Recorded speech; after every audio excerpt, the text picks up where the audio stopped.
My roommate suddenly changed to a pure black bed curtain. At first glance, it looks like a morning hall. She refused to change it no matter what. My online dating partner who knows about these things quietly told me, black bed curtains block sunlight and protect yin. Most of the people living inside are probably not alive. During the summer vacation of our junior year, none of the 4 people in our dormitory went home. Now there are almost no people visible on the huge campus. On this day, the 3 of us came back from outside and suddenly found that the bed curtain of our dormitory had been changed to pure black. And it's that kind of black, from the inside out. The material is satin, black and reflective. There is also a curtain header on top. And there is a layer of white mosquito net inside. This color scheme has to be said to be extremely spooky. The most important thing is that there is a line of our school's motto pasted under the guardrail of her bed. Looking from a distance, it really looks like a morning hall for commemorating the deceased. The 3 of us stood at the door and stared for a full 3 minutes. All we could think of was the background music of dang dang dang dang. Dang dang. We were wondering if she had some serious illness. Why did she suddenly change to such a creepy bed curtain? At this time, Tessa had her hair loose. Half of her face carefully peeked out from her extremely spooky black bed curtain. "You're back. Why don't you come in?" The 3 of us looked at each other. Obviously, everyone realized that something was strange, but no one was embarrassed to speak up. I simply asked Tessa boldly, "Why did you suddenly change to a black bed curtain? The dark green one you had before was fine, wasn't it?" Tessa was still sitting inside her black bed curtain, and said inferently with a smile, "I thought the shading effect of the previous one was still not good enough. I've always had neurasthenia. The merchant said that this pure black one has a shading rate of 100. When sleeping at night, it can definitely be so dark that you can't see your fingers. That's why I bought it. It cost me several dozen yuan.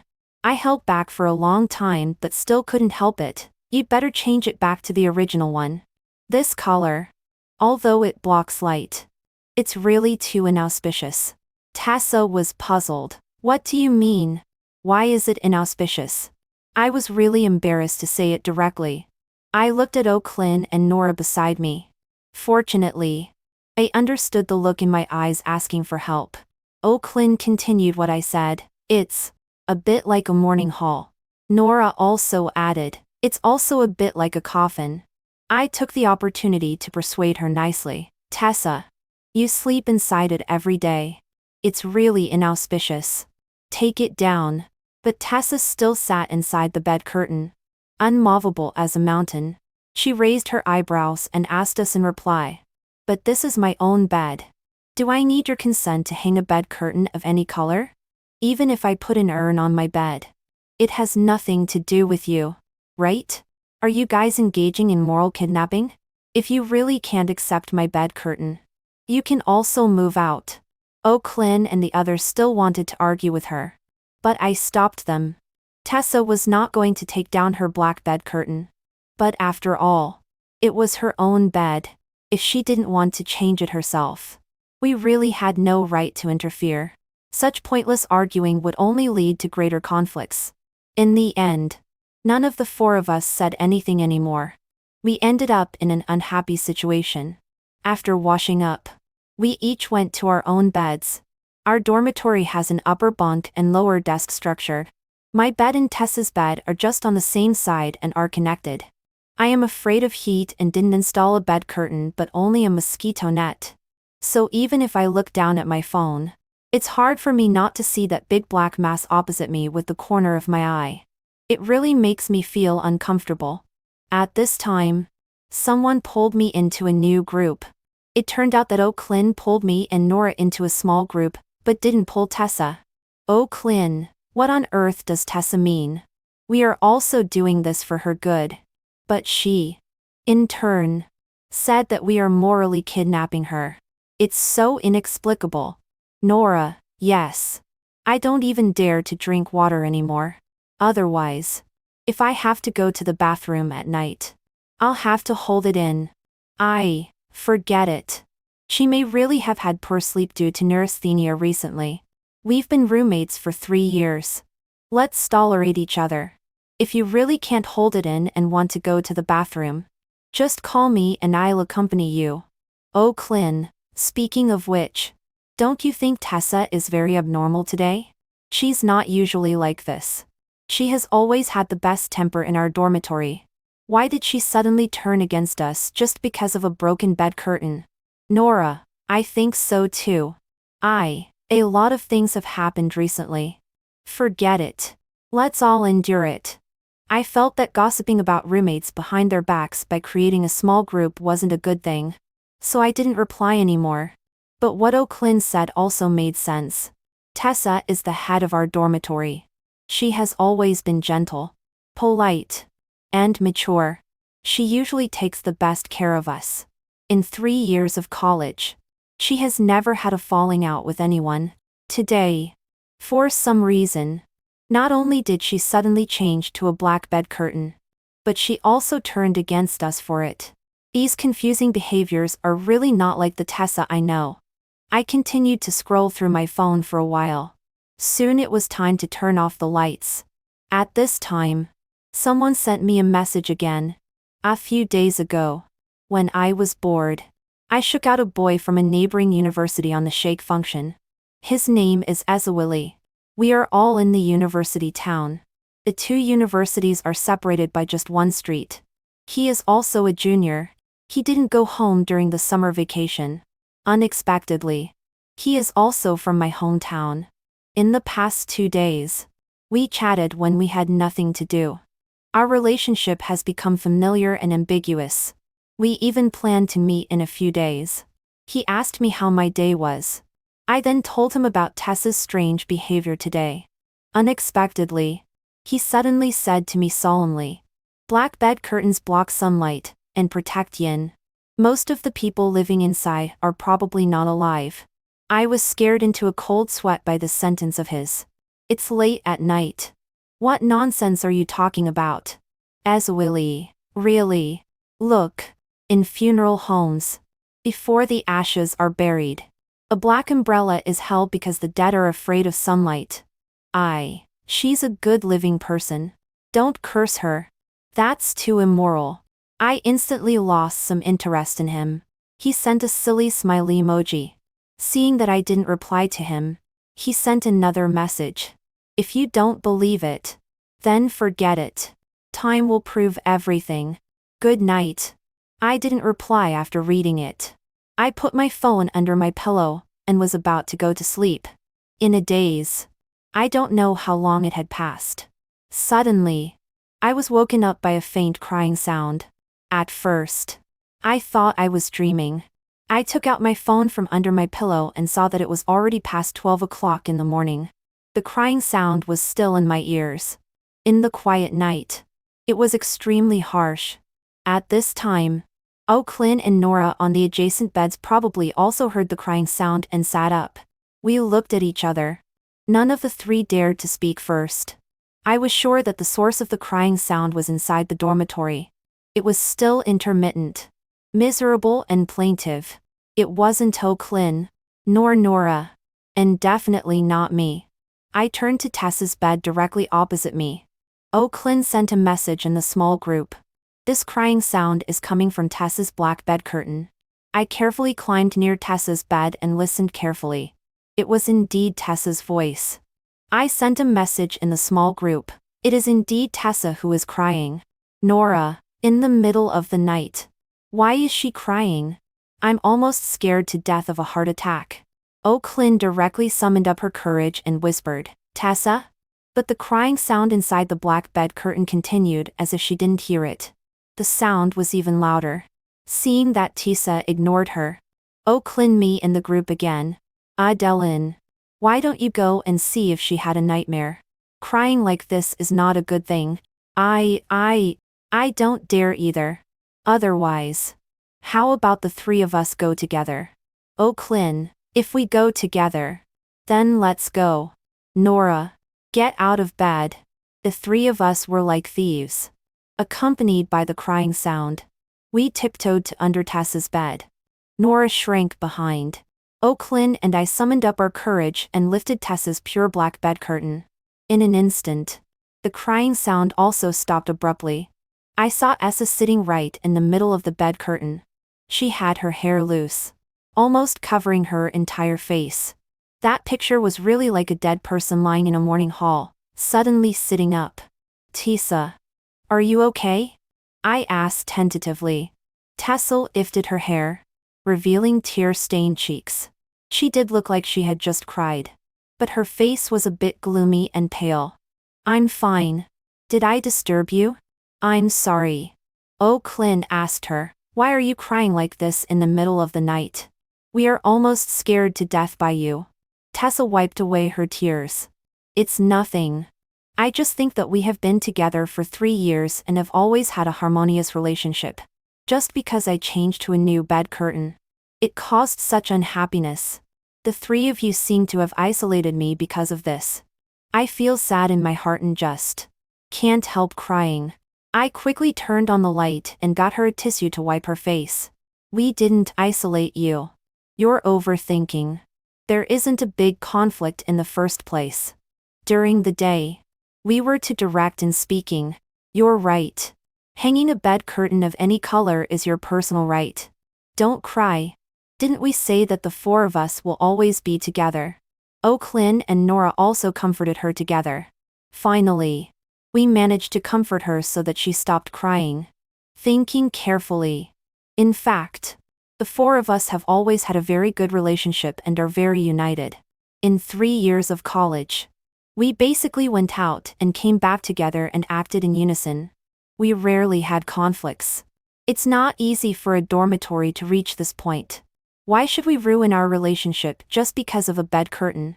Before going to bed, Oaklyn also disbanded the small group. The next day when I woke up, it was a sunny day and I was in a great mood. Everyone got out of bed and started to wash up. I specially called everyone to go to the cafeteria for breakfast together, just to make up for and dissolve the small conflict yesterday.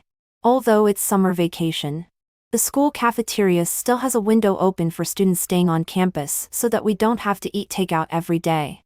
But when everyone was fully dressed, we found that Tessa was still in her black bed curtain and didn't come down.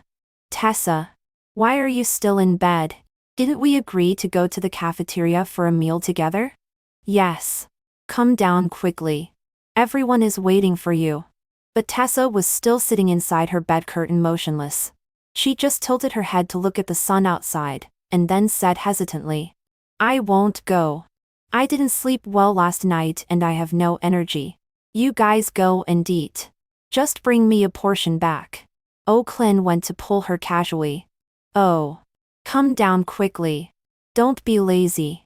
If you go out for a walk, you won't be tired anymore.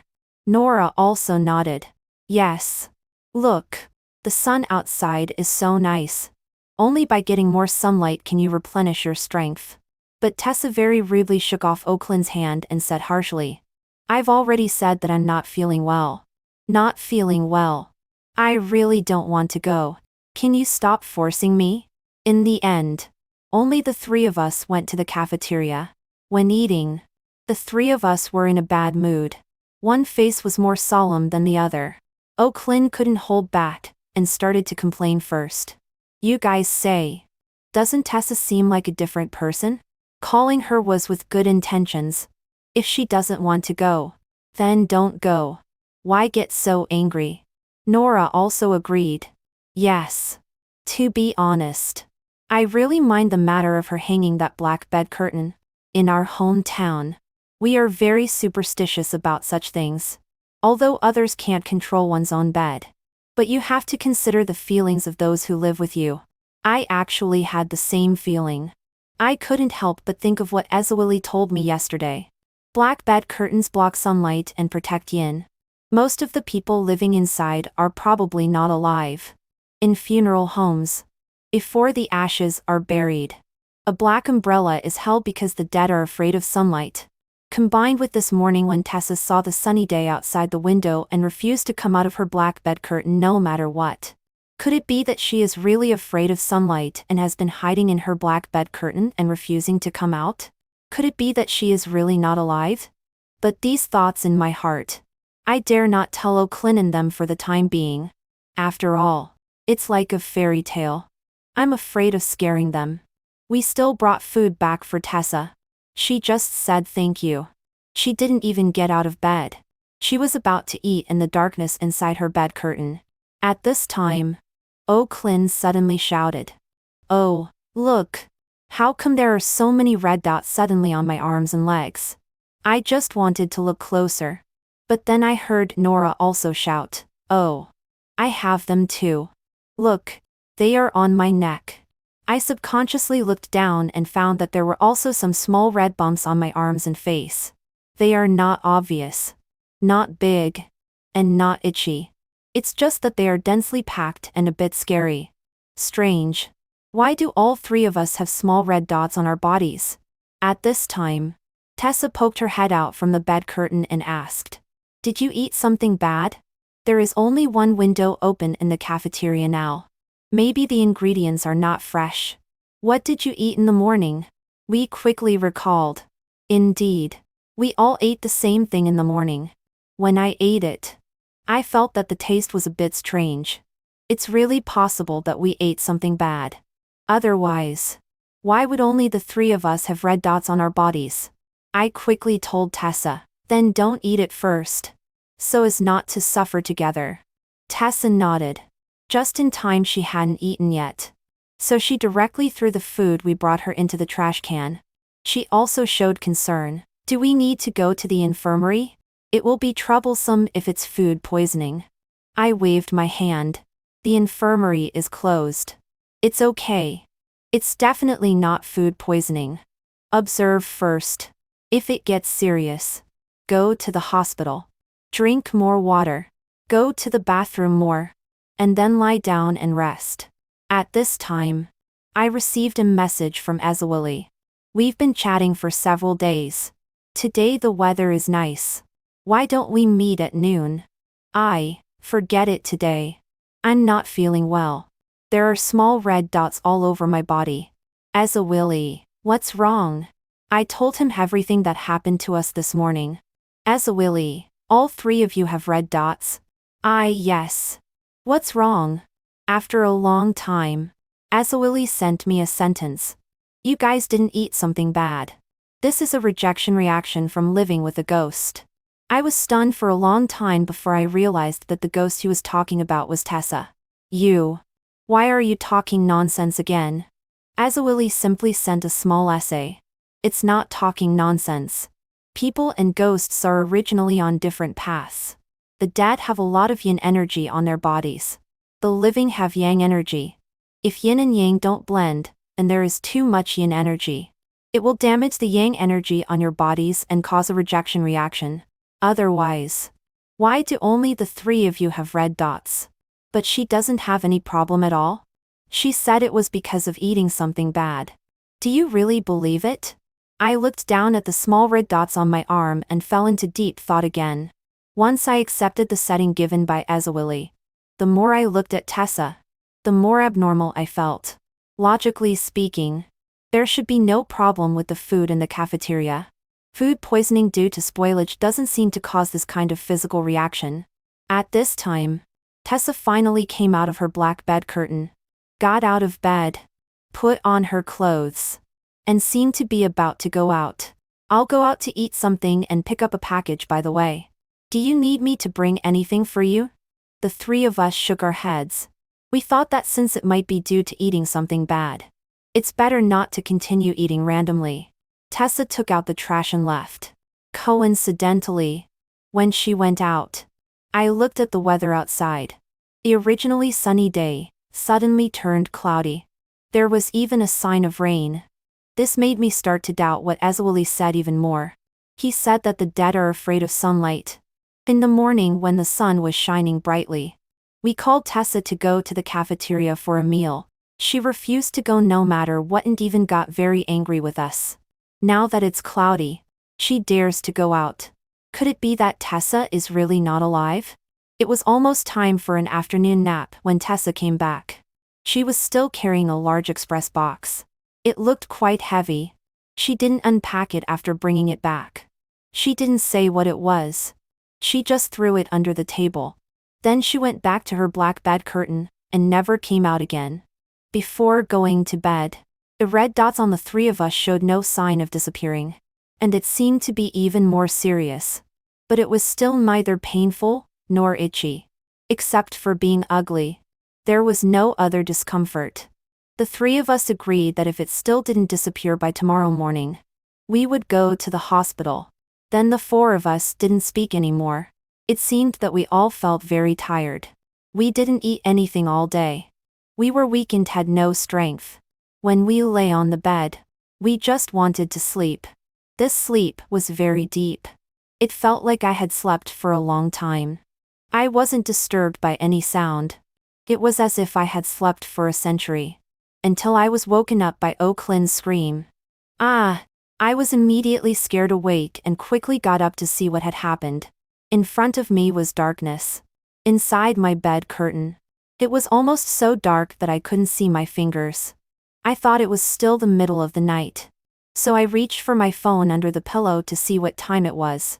But at this moment, I suddenly realized that I didn't have a bed curtain. There is only the most ordinary white mosquito net on my bed. Even in the middle of the night, it wouldn't be so dark that I couldn't see my fingers. I quickly took out my phone and found that it was already 9 o'clock in the morning. I turned on the phone light and found that my white mosquito net was gone.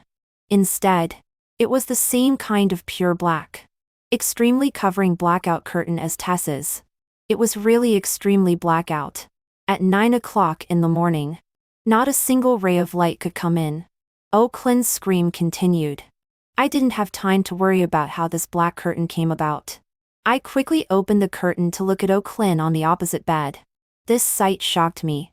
Oakland's bed curtain had also been changed to pure black. 4 beds. 4 pure black bed curtains. Looking around, that scene really made people feel like they could die on the spot. Not only her, but Nora's bed opposite her also had a pure black bed curtain hung. Who changed my bed curtain to black? Are you sick? Oakland howled like crazy. Nora also realized what had happened and was scared to cry. While crying, she climbed down from the bed like she was escaping and almost fell to the ground. Actually, I had already guessed in my heart who did it. Tessa just installed that pure black bed curtain the day before. We even had a big fight about it. Except for Tessa. No one would be so idle as to hang black bed curtains on the other 3 of us without permission. No wonder she brought back a large express box yesterday but didn't rush to unpack it. It seems that the box contained the black bed curtains prepared for the 3 of us. So did she climb onto our beds quietly in the middle of the night while we were asleep and then change our bed curtains? That picture. I can't even imagine it. The 3 of us quickly got down. Only Tessa's bed curtain was tightly closed. She never came out. There was a smell of incense in the air. Only then did we notice that there was a copper incense burner on Tessa's table. It was filled with millet and incense ashes. There were 3 sticks of incense inserted on it. Around the incense burner were also placed various sizes of disposable plates, filled with various fruits and snacks. This was clearly an offering. It was an operation of sacrificing to ancestors. What kind of confusing behavior is this? Nora hugged my arm and cried. Oakland was so angry that she cursed. Tessa? Come out quickly. Did you do this? Are you sick? It's your freedom if you want to hang this unlucky bed curtain. But why did you hang this kind of bed curtain on us without our consent? What on earth do you mean? There was still no movement inside Tessa's bed curtain. In a fit of anger, Oakland went forward and lifted Tessa's black bed curtain. But she found that there was no one inside. Tessa wasn't there. But in the dead center against the wall, there was a banner photo made of poster material. On it was clearly a black and white group photo of the 4 of us. In the picture, the images of the 4 of us looked so pale. Combined with the black bed curtain, and the incense burner and offerings on the table below. What else could this be if not a mourning hall? Even the most dull-witted person would not be completely unaware. If this is a joke, it's too impolite. No one would curse themselves and their roommates like this. Nora even had physiological vomiting. In a fit of anger, Oakland smashed the incense burner and offerings. At this time, Tessa came out of the bathroom with her hair loose. "You're awake? Did you sleep well last night? Tessa, did you change the black bed curtains of the three of us on your own initiative?" "Yes. Didn't we say that the four of us should act in unison? Share happiness and hardships. Hang black bed curtains together if there are any." Perhaps because her emotions had been suppressed for too long, Oakland lost her temper greatly in the dormitory because of the black bed curtain. Not only did she climb onto everyone's bed and tear down those black bed curtains, then she climbed onto Tessa's bed and tore down the portrait of the four of us on the wall. She also smashed the incense burner and offerings on Tessa's table, and pointed at Tessa's nose and cursed. Nora is the most timid one. She was terrified by what was happening in front of her and kept crying and yelling. Although I was also angry, I still tried my best to stabilize my emotions. While comforting Nora, I pulled Oakland and then questioned Tessa with my eyes, hoping she could give a reasonable explanation. But Tessa didn't say anything else. She just looked at each of us meaningfully. In the end, Oakland threatened to change dormitories. Either Tessa leaves or she leaves. She pulled me and Nora, and went out. We sat under the basketball court and discussed what to do next. "Tessa is really getting more and more outrageous," Oakland complained. I had been thinking about what Ezewili told me, that Tessa was not human. After thinking about it, I put forward a bold hypothesis. "You guys say, did Tessa come back with us that day at all?" "You mean, that day she..." This is something we have been reluctant to mention. It is also the reason why all four of us coincidentally didn't go home during the summer vacation of our junior year. This year is special. Junior year is coming to an end soon. In September, when the new semester starts, we will be seniors. There are no classes in senior year. We also don't have the ambition to take the postgraduate entrance examination. So after the summer vacation, we will all go out to find internships and won't return to school. Because the four of us have always had a good relationship, we agreed that after the final exams, find a day to climb the mountain behind the school to leave a memory and enhance our relationship. When we entered the mountain, it was still okay. There was still sun.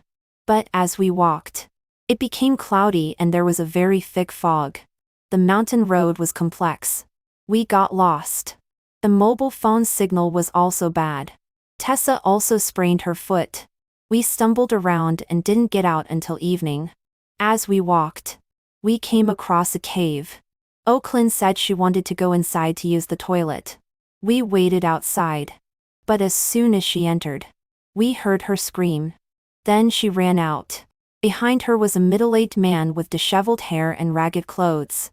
His eyes were fierce and he was holding a long knife in his hand. This was exactly like a perverted killer on TV. Oakland shouted, "Run!" The four of us were so scared that we ran away.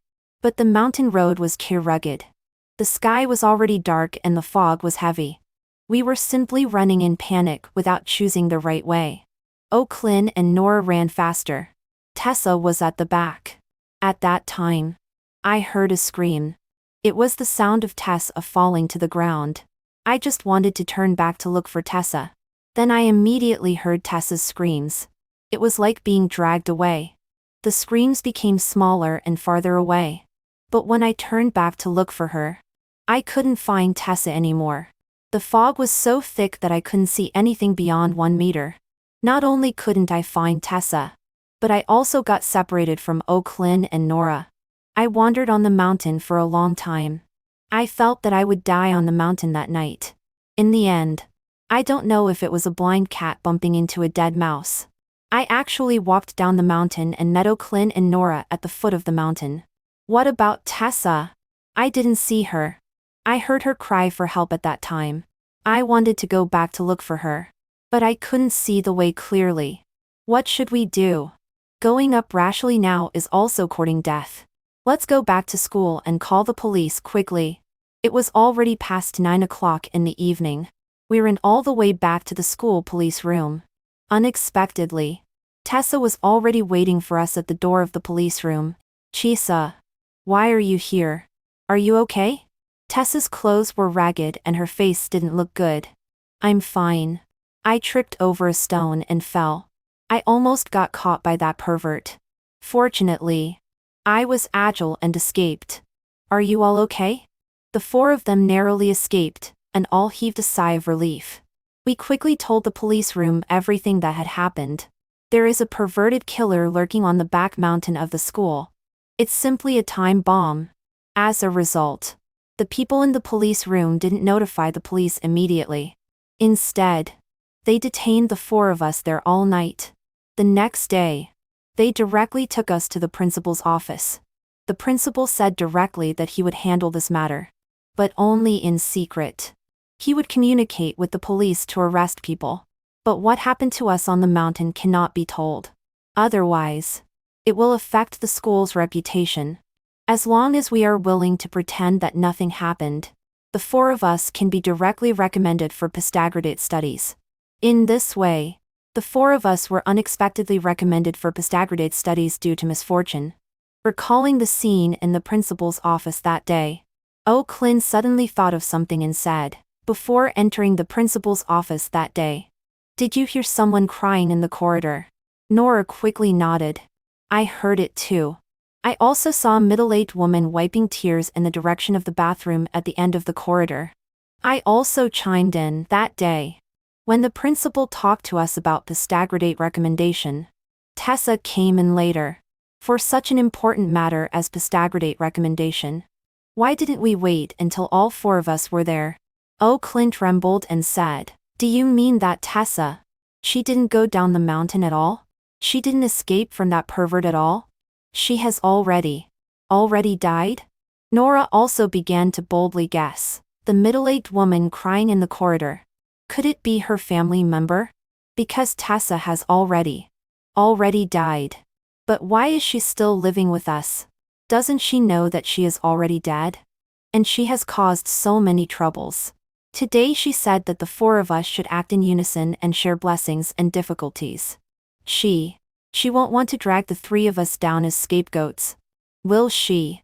O'Clynn and Nora became more and more frightened as they thought about it and hugged each other and cried. In fact, I was also panicked. After the principal finished talking to the four of us about postgraduate recommendation, he asked us not to go back during the summer vacation and just live in the dormitory. The reason was that when the police secretly arrested the perverted killer later, we might still need to cooperate in identifying and giving statements. Thinking about it carefully, it's really possible that Tessa is indeed dead, as Ezewili said. As for what her purpose is for staying with us all the time, it's unknown.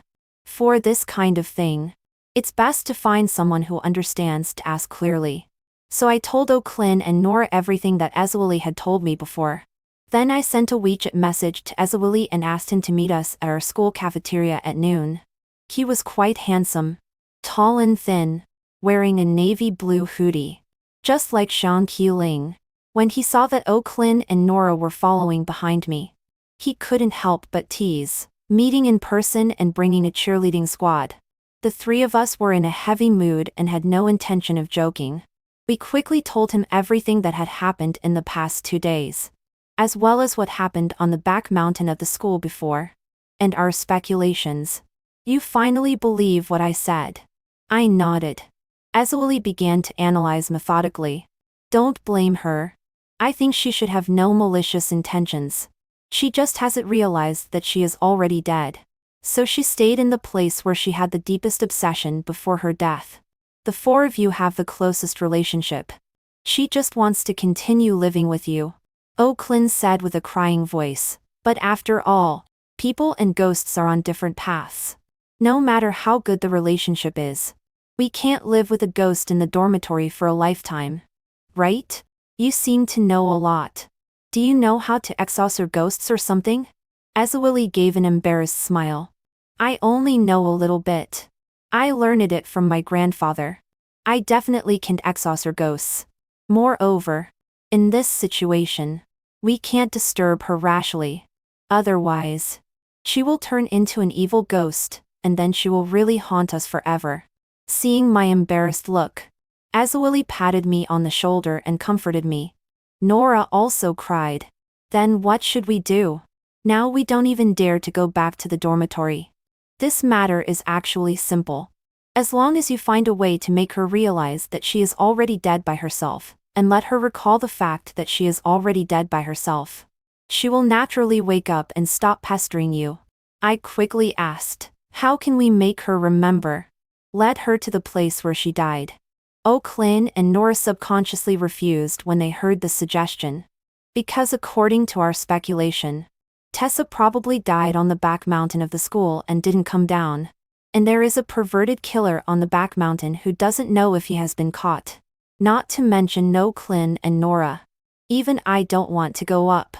Seeing our hesitation, Azawili quickly said, don't be afraid. The pervert you mentioned should have been caught.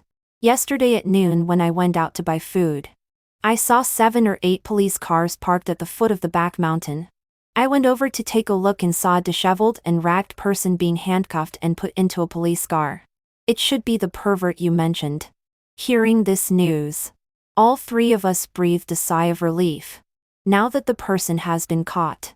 It's just that the experience on the mountain was really bad at that time. There is no signal on the mountain, and the fog is heavy. It's easy to get lost.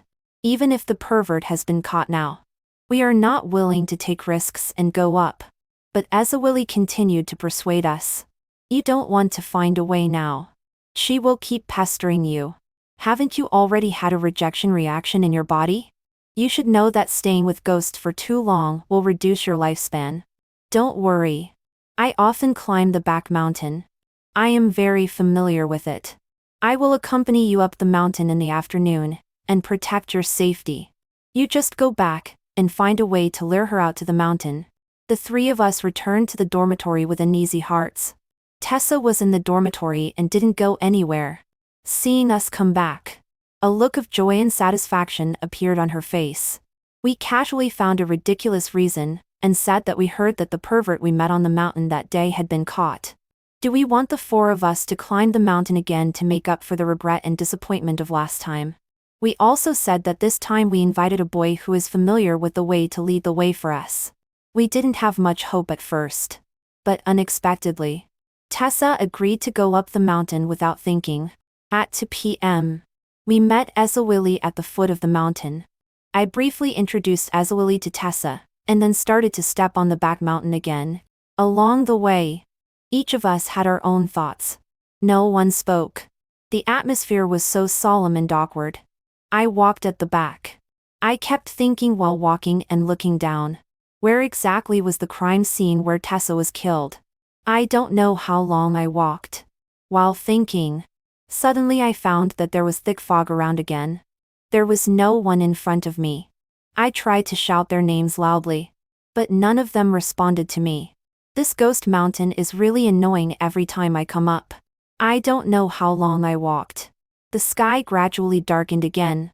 I thought that if they couldn't find me, they would probably go down the mountain first and find someone for help like last time.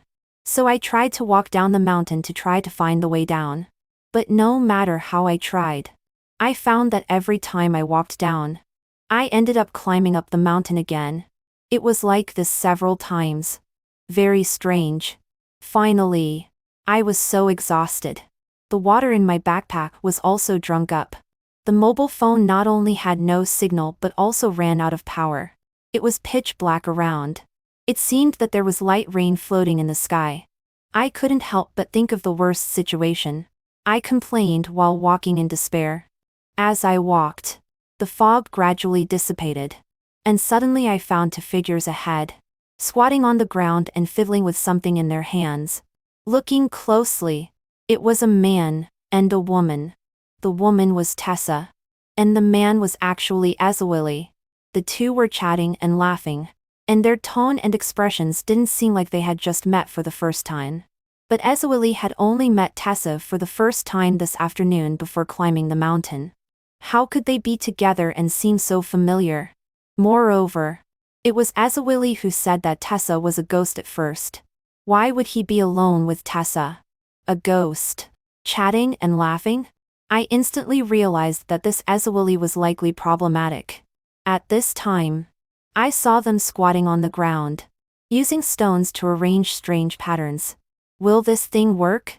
Don't worry. I've learned to set up this formation with my grandfather many times. It's always effective. I guarantee that the three of them won't be able to get down this mountain. That's good. I was incredulous. No wonder no matter how I walked today, I ended up climbing uphill again. It turned out that this Ezoili had set up a confusing formation, deliberately trapping us on this mountain. And listening to her conversation with Tessa, it was obvious that the two knew each other before. It was even possible that our reentry onto this mountain was all a carefully planned plot by these two. What on earth were they trying to do? What was their purpose? Was it really like Nora and them guessed that Tessa was already dead and still wanted to drag us down as scapegoats? The more I thought about it, the more frightened I became. The only way now was to find a way to go down the mountain quickly. Otherwise, if we dragged on any longer, we would really be trapped and die on this mountain. So I hid behind a tree and waited. Finally, when the two left, I quietly went forward and disrupted and destroyed the confusing formation that Ezoili had just set up with my feet. At this time, I heard a familiar laugh suddenly coming from behind me. Caught you. It was Tessa. Ezoili was following behind her. They hadn't left at all. Now they were smiling maliciously at me, approaching me while smiling. I was so scared that my heart raced. Subconsciously, I backed away and ran away. I ran with all my might. I felt that I had never run so hard even in a 100-meter race at the sports meet. I don't know how long I ran. I thought I had probably shaken them off. At this time, I suddenly found that I had unknowingly run to that cave that day. It was the cave where the murderer had been hiding. And at this moment, O'Clynn and Nora were standing at the cave entrance, motionless, looking at me with solemn expressions. I quickly ran over to pull them. While panting, I told them the situation. O'Clynn, Nora, that Ezoili is problematic. He and Tessa clearly knew each other before. I suspect they deliberately led us up the mountain. They also set up a confusing formation with stones to trap us on this mountain. I just destroyed the formation. There's no time to explain more. But just after I ran a few steps, I found that O'Clynn and Nora were still standing at the cave entrance and had no intention of following.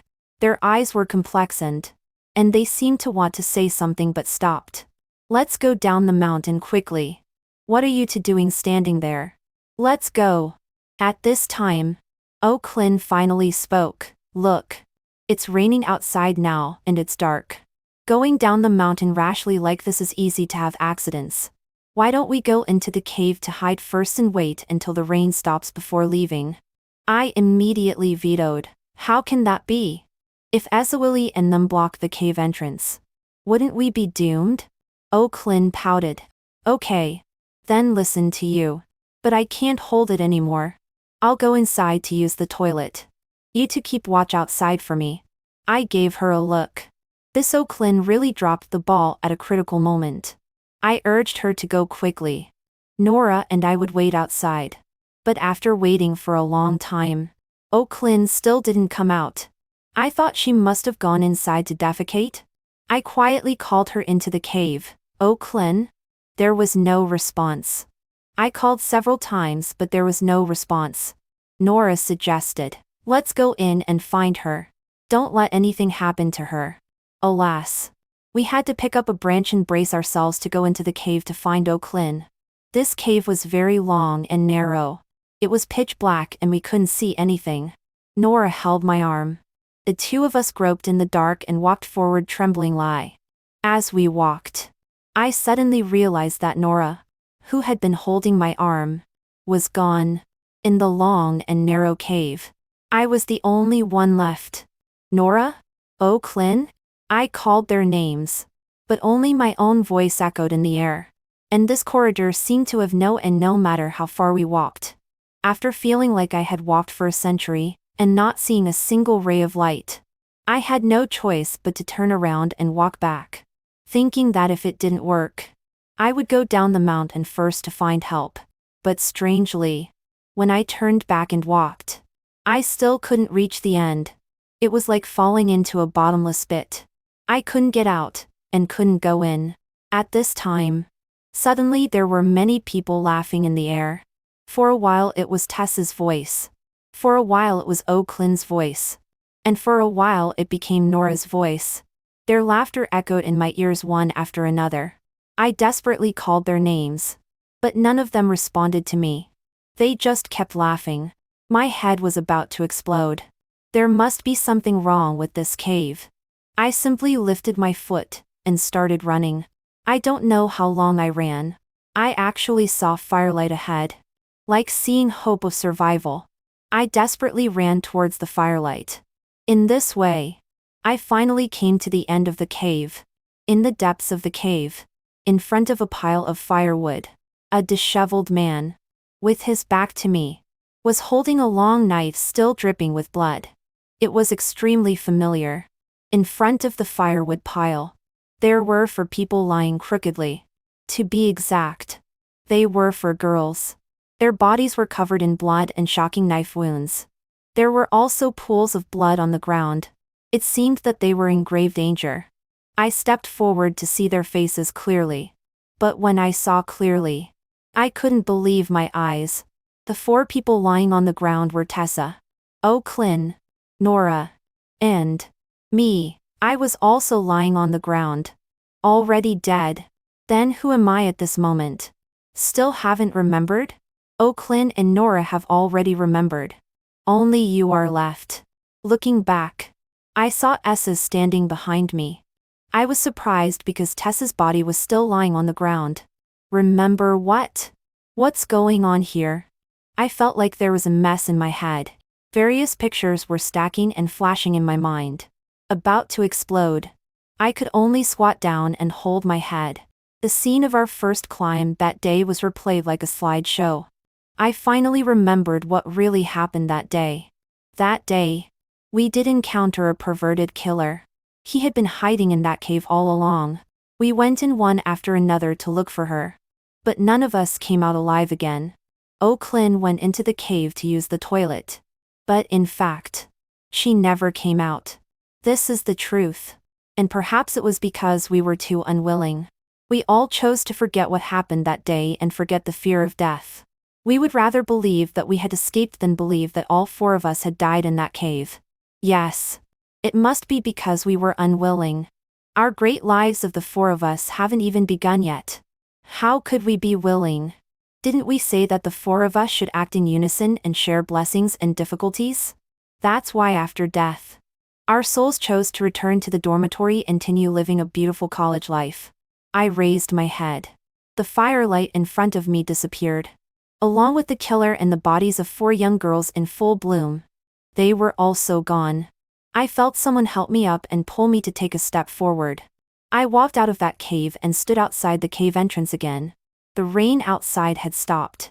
I then found that the person who pulled me out was Tessa. She gave me a kind and helpless smile. She told me that the person crying outside the principal's office that day was her mother who had died many years ago. It was also because she saw her mother who had passed away for many years that she suddenly remembered and realized that she was already dead. Like her mother, she was also a ghost. And everything she did in the dormitory was to protect and awaken the 3 of us. The black bed curtain was to protect us from being burned by sunlight. The offerings and portraits were also to awaken us. And Ezewili was not a student from a neighboring university at all. Instead, he was a Taoist priest invited by the school to perform rituals. In fact, when our 4 ghosts ran back to the school, it was already the 7th day after our deaths. After a murder case occurred on the back mountain of the school and 4 lives were lost. The school immediately blocked the news, cleared away the students on campus, and reached an agreement with the parents on the aftermath. The murderer had also been brought to justice long ago. The people we saw later, the people in the police room, the principal who talked to us about the staggerate recommendation, and the chef cooking in the cafeteria were all without exception people from Ezewili's Taoist team. The black bed curtains were also arranged by Ezewili and them. The purpose was to protect us while gently awakening us so as not to startle and stimulate our resentment. Tessa was the first to wake up and the first to contact Ezewili and them. Now everything is clear. I looked at Oaklyn and Nora standing behind Tessa again. I think they also realized what had really happened. The four of us held hands together. Now, we can finally face death calmly and bravely. Before dawn, my 3 roommates asked me to go down the mountain together. I don't know where we will go, but I know that the 4 of us will always be together.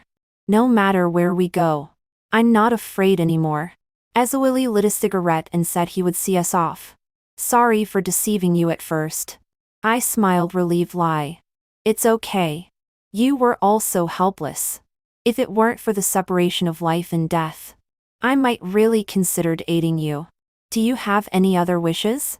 I thought for a while and said, if there is a chance, help me make this matter public on the internet. I hope our deaths can serve as a warning to more people. Okay. I promise you.